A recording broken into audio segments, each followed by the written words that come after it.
Welcome to T2B live. మా T2B live channel ని subscribe చేయండి. లేటెస్ట్ అప్డేట్స్ కోసం బెల్ ఐకాన్ ని ప్రెస్ చేయండి. ఏ చిన్న అప్డేట్స్ ని మిస్ కాకండి. ఎన్టీఆర్ నటించిన recent movie Janata garage box office దగ్గర ఎలాంటి విధ్వంసం సృష్టించిందో అందరికీ తెలిసింది. యావరేజ్ స్టాక్ తోనే టోటల్ రన్ లో 85 కోట్ల షేర్ వసూలు చేసిన ఈ సినిమా ఎన్టీఆర్ కెరీర్ లో బిగ్గెస్ట్ హిట్ గా నిలవడమే కాదు, అప్పటి వరకు టాలీవుడ్ చరిత్రలో ఆల్ టైమ్ టాప్ 3 ప్లేస్ ను దక్కించుకుంది ఈ సినిమా.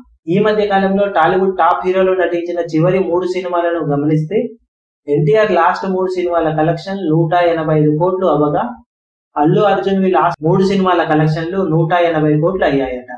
ఇక పవన్ కళ్యాణ్ నటించిన లాస్ట్ 3 సినిమాల కలెక్షన్లు 170 కోట్లు అవ్వగా, మహేష్ బాబు నటించిన చివరి 3 సినిమాల కలెక్షన్లు 160 కోట్లతో ఉన్నాయి. ఇక రామ్ చరణ్ నటించిన చివరి 3 సినిమాలు 140 కోట్లతో ఉండటంతో ప్రస్తుతం టాప్ హీరోలలో చివరి 3 సినిమాల కలెక్షన్లను గమనిస్తే యంగ్ టైగర్ ఎన్టీఆర్ 185 కోట్లతో అందరికన్నా ముందు నిలిచి టాప్ ప్లేస్ ను దక్కించుకున్నాడు అంటూ ఇండస్ట్రీలో చెప్పుకుంటున్నారు.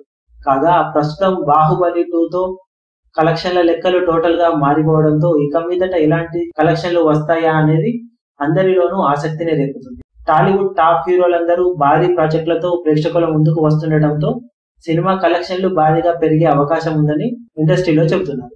మరిన్ని లేటెస్ట్ అప్డేట్స్ కోసం T2B లైవ్ ని సబ్స్క్రైబ్ చేయండి. వీలైతే లైక్ చేయండి, కుదిరితే షేర్ చేయండి.